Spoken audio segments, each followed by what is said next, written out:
Welcome back everyone, Mariah here. In today's video, we are going to be going over Puerto Rico Life's recent video. Well, it came out March 15th, 8 things to think about before moving to Puerto Rico. So I'm not sure exactly what his name is, but you should go check out his channel if you're thinking about moving to Puerto Rico. So he is someone who has spent 10 days in Puerto Rico over the last, I think he said 10 years. He's gonna be spending 30 days here to kind of I think decide whether he's going to make the move. So he's gonna be going over 8 things to think about before moving to Puerto Rico. And I'm gonna be giving my input as someone who has been here for 3 years so far to hopefully give you guys some tips and make things easier for you. All right, let's get to it. I am gonna speed him up a little bit to 1.25. To Puerto Rico Life. My name is Jeffrey Holst, and I am very excited to talk to you today about the 8 things. 8 things. It's not 1, it's not 2, it's 8 things that you need to think about before considering moving to Puerto Rico. 1, what to do about a car. So before you move to Puerto Rico, you're going to want to think about, do you want to move your car to Puerto Rico? A couple things to consider, import duties and shipping costs. So, and also your car needs to be paid off. I've read that in a number of different blogs that they will actually make you pay your car off before they'll allow you to import it. And okay, so let me give you guys some insight on my experience with moving a car here. There are several things you want to take into consideration if you want to move your car from the stateside here to Puerto Rico. One is this: I lived in California, that was where my car was located. I had 2 options. I could either drive my car to Florida myself, or I could get a car shipping company to basically put it on the back of a truck and then drive it across the country. I don't know exactly how much that would have cost, but I think between $1,500 and $2,000. But I never got a quote because I wanted to do the cross-country trip myself. Yes, your car has to be paid off and you have to have basically the title before you're able to ship it over. Jacksonville is a location in Florida where your car needs to get to. When it comes to deciding also, should I ship a car from the States or should I buy a car here? Right now, there is a massive shortage when it comes to vehicles. So you're kind of better off probably buying something brand new because the used car market is also not that good here. It's also hard because I think a lot of these dealerships roll back the miles on cars, so you have to be careful. You also want to consider the fact that it's probably not the best idea to get a used car like a 2017 or older, mainly because of Hurricane Maria. A lot of cars got flooded out. There could be just a lot of water damage, and cars just are not in that good of shape. So you don't know exactly how much how much damage the car got from Hurricane Maria. So that's something to take into consideration as well. If you're someone that wants to buy a brand new Jeep Wrangler and you're not super picky with the color, then you might be okay finding something and the prices are comparable from the States to here. You also have to take into consideration, once you get your car to Florida, I think I paid $1,800 for my Fiat 500 to get shipped here. And then I also had to pay an import tax. So what's gonna happen is, I'm gonna go ahead and put, I'm gonna make a note here to put the link for the taxes. So what's gonna happen is you can take your car's VIN number and you can put it into this website, and it's gonna give you an estimate of how much you should anticipate to pay when it comes to import taxes for your car. It's not always 100% accurate, but I moved in 2020, I moved from a 2015 Fiat 500 here. The Blue Book would probably be no more than $6,000, but Puerto Rico valued my car at $15,000 or $14,000. So I basically had to pay, it was about 10% because I paid $1,400 for the import tax on my vehicle. But the car is special to me because I wanted on the prices right. I knew how I took care of it, so it wasn't a question of what kind of car am I getting, what has it been through. So that's something to take into consideration. Some people are very adamant about getting a big vehicle to handle the roads here. I have a Fiat 500 and I've been okay. So, I mean, it all depends on your preference, but I've been able to handle the roads fine here with a small car. I've taken my car up to the mountains. It's only a 4-cylinder. Does it struggle on the hills? Yes, but parking is amazing. So that's something to take into consideration. Also, when it comes to buying a used car here, which I recently just did with the Jeep Wrangler, the process is pretty hard. And most used car dealerships, it's gonna be really hard for you to find someone that speaks really clear English, and it could get confusing when it comes to like all the documents, especially if you're going to finance a car. So if you don't speak fluid Spanish, you're definitely going to want a translator and to take with you when it comes to the whole used car thing. You're going to run into crazy things like they're like, oh, do you want to, pay for the car now? And they're like telling you that they have like a car coming in a couple of days, but then they'll ask you to like pay for it now. Obviously, don't do something like that, but you're going to experience lots of shadiness, of course, at the used car dealers here. I've never bought a used car in the States, so I can't really compare those two processes. So the second thing you need to think about is, where are you going to live? Now, this is a little bit more complicated than you might think. It's not just, am I going to live in a house or a condo? Am I going to live in a high rise or a low rise or a standalone? That's part of it. But then there's also like, do you want to live in San Juan, which is what I'm leaning towards, or do you want to live in one of the suburbs outside of San Juan? A lot of expats from the United States like to stay in like Dorado or something like that, which is fairly close to San Juan, but then other people want to move all the way over to the other side of the island, like Rincon or Ponce. And so you got to think about, like, do you want to be in an area where there's a lot of people that speak English? Do you want to learn Spanish? Do you want to be on a beach? Do you want to be in the mountains? So many things you got to think about. That's a huge topic we can talk about in a future. So just kind of give you guys like an idea of the different areas of Puerto Rico. Basically, in the San Juan area, all the way to the left from where I'm at now is Old San Juan. If you want like a historic kind of like hipster vibe that feels like kind of European, that's the place to be, but it's super congested. Getting in and out of there, nightmare. Parking, nightmare. Okay, it's, in my opinion, not convenient at all. Is it beautiful? Yes. Is it convenient? No. Next over is Condado. Condado is very congested. I don't know why, but people love Condado. I lived kind of on the like very end of Condado, but I didn't like it. It was too loud. There's tons of walking distance when it comes to restaurants, but then it's so touristy that those restaurants aren't really that great. It's one of the more expensive places to live in San Juan, but there's a ton of high rises there. You can get places on the water there. You can get places a couple blocks from the water. It's so congested, Ashford Avenue, one way, that I am just not a fan. Next over is Ocean Park. I love Ocean Park. Ocean Park has a gated area, but it's pretty much like all walk-up apartments and houses. There really are not high-rise condos here, except, and this is all within like 4 miles so far, but there's the Punta Las Marias area, which does have, I think, at least one high-rise buildings as well. If you keep on heading over, there's Isla Verde. Isla Verde is also very touristy, but it's not as congested as Condado. It's cheaper than Condado, and I think the beach is way better. I would prefer to live in Isla Verde over Condado, mainly for like the congestion purposes, any day. Also, more touristy restaurants, so lots of walking distance, places that are walking distance, but in my opinion, nothing like super delicious. If you want to head to the west side of the island, Rincon area, there are a lot of people from the States there, actually. There are a lot of English speakers. So I went there recently and I was actually kind of shocked by how many English speakers there were. So you can get by if you don't speak Spanish over there. It has like a laid back, kind of like a surfer vibe, unbelievable sunsets. If you're a sunset person, you should probably check out Rincon. The two big areas that are big communities that are gated, first is Dorado Beach. Dorado Beach is one of the more expensive places to live here in Puerto Rico. You're gonna get the retired scene and you're gonna get the family scene there. Houses are insane. It's gonna be probably hard to find a place for less than $20,000 a month, unless you're looking at the condos, which I doubt you can find anything for less than $10,000 at this time.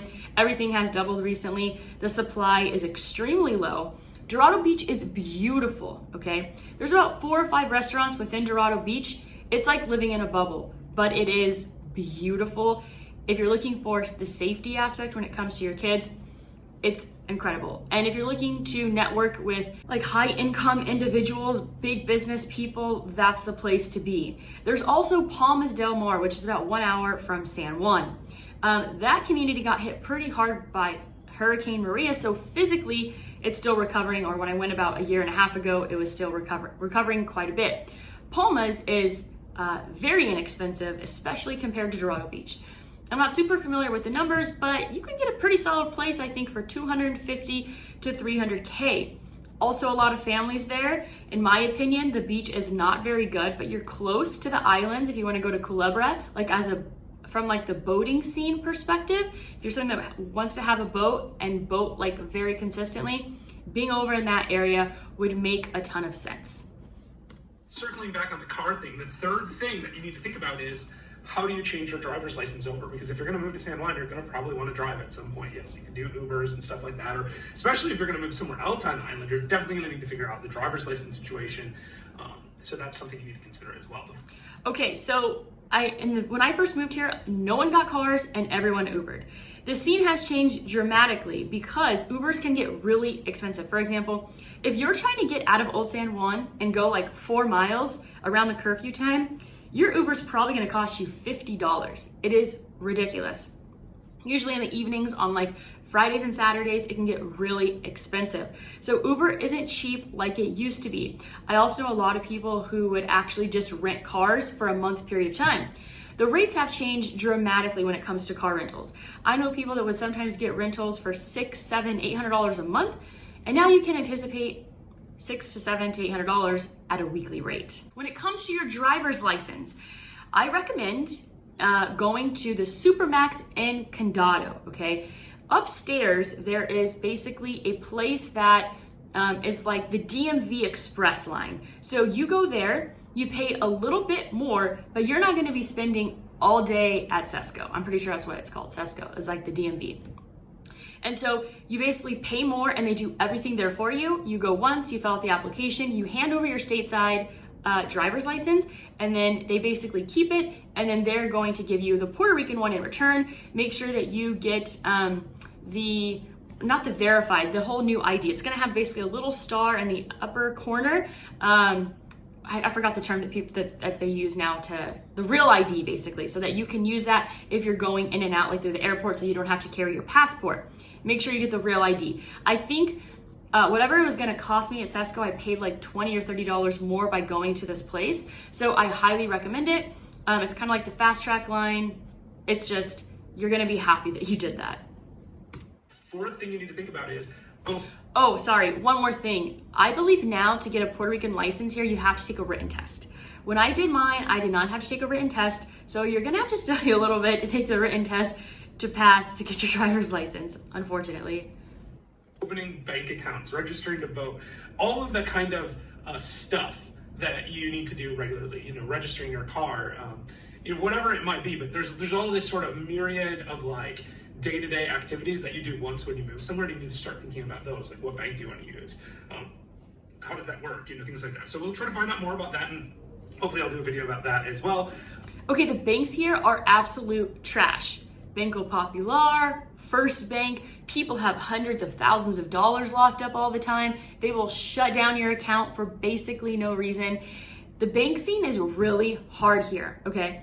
Some people make the claim, and you would want to talk to your CPA or the lawyer that you're using if you're coming here for the tax purposes.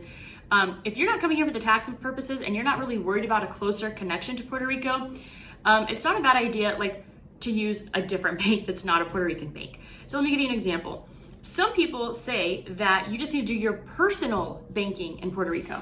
So basically they have a personal account at like Banco Popular or First Bank, and then they technically use a different bank for their business purposes. And some people get away with this. So that is an option. So for example, like what I did was, and I don't think they're open anymore, but they could be because of the pandemic. Last time I looked, they were closed, but there is a Charles Schwab desk in San Juan.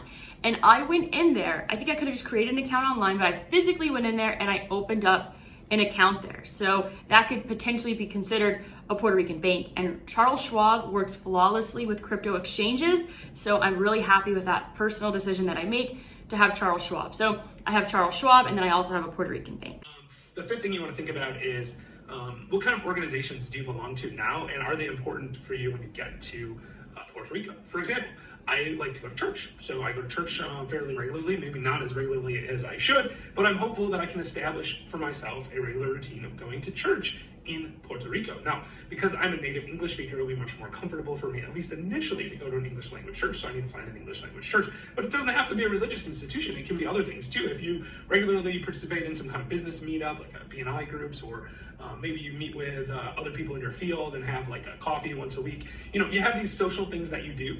You need to figure out how you can continue to have that kind of thing once you get to Puerto Rico. Okay, so when it comes to socializing, finding like-minded people, I don't think you're gonna have any issues. There are you can go to a different event every single night to meet people. Meeting people is not hard here. When it comes to a church, I'm not sure what kind of church he's looking for, but there are Catholic churches in the San Juan area that do have English Mass. I have a lot of friends that go to like non-denominational churches or Bible studies, and a lot of those have English service. So English service in San Juan, absolutely. In Dorado, I think the Catholic Church there canceled their English Mass. So there are options when it comes to that. There are so many options when it comes to networking, socializing, meeting people. Sometimes it's actually overwhelming with the amount of opportunities to socialize here because my introverted self needs some time to recharge. So there are so many ways to meet people. Join the Act 20 2260 Facebook group. There's a Puerto Rico expat group. There are countless ways to meet people. That is the fifth thing. How are you going to socialize? What organizations are you going to join? And things like that. The sixth thing, and this one's super important, is insurance. So now I've read on many sources that health insurance is actually cheaper in Puerto Rico than it is in the mainland US, but a lot of people go to Puerto Rico under the mistaken assumption that they can use their US-based health insurance in Puerto Rico. So that is true. Basically, you cannot use your stateside insurance here, depending on exactly what it is, but in most cases, that's not the case. You can't. I use SSS Salud. I want to say monthly, it's like $130. I have one of the lower end plans because I'm not really a fan of going to the doctor. It's typically pointless. So I try to go as least often as possible, which is basically never. So there's also some people that have more concierge-like services when it comes to healthcare. So overall, healthcare here, there goes my earring, is much cheaper than the States. I ordered backing, so in about a week, this shouldn't be happening anymore. But overall, when it comes to going to the doctor here, it's kind of it's an all-day event. You go and you kind of stand in line. There's really no such thing as appointments. When it comes to emergency procedures, my friend survived an emergency appendix surgery, but there was some kind of odd things that happened, but she survived. I'm the kind of person that I don't really care that much about my healthcare plan because I take more of a holistic approach. So I'm that kind of person that if I got cancer, I'd probably not do any traditional treatments. I would take a completely different route. That's just simply not the case. It's a completely different medical system and you need to get Puerto Rican health insurance. Now, there are some hybrid products that allow you to have insurance both in the United States and on the island of Puerto Rico, and that's certainly what I'm looking forward to finding out more about. So I will almost certainly do additional videos about health insurance and about medical in general, because I think that's a super important topic. Now, so then the seventh of 8 is how are you going to make money? What are you going to do about money when you're in Puerto Rico? Now, there's a lot of things to consider here. There's the tax advantages of moving to Puerto Rico, and some people want to move just for that. I don't recommend that. In fact, I did a whole video about why you shouldn't move to Puerto Rico just for tax advantages, and I'll put that right up there, right above me, so you can check that out as well. But if you are going to move for the tax advantages, you need to sort through that process. You need to think about, how do I establish a business in Puerto Rico? What kind of business is it going to be? How is it going to qualify? How do I get my grant? All that kind of stuff. You can't just show up and assume that you're going to get that tax advantage. But the other thing you have to think about is, okay, let's say you're just moving to Puerto Rico because you just want to be there, right? You like the ocean, you like the culture, you like the people, you want to learn a new language, whatever it might be, right? So, how are you going to pay your bills? What's it going to cost you? What does it cost for rent? What does it cost for, mortgage payment, insurance, all that stuff. So you got to go through and create a budget, and then you have to figure out where you're going to get that money from. Now, if you're independently wealthy, it might not be a problem. You might just have so much money, it doesn't matter. But for the rest of us who aren't.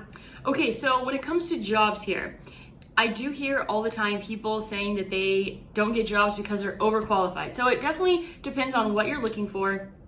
When it comes to if you're looking for like like food service job or like a hospitality job, I would say that there are endless opportunities.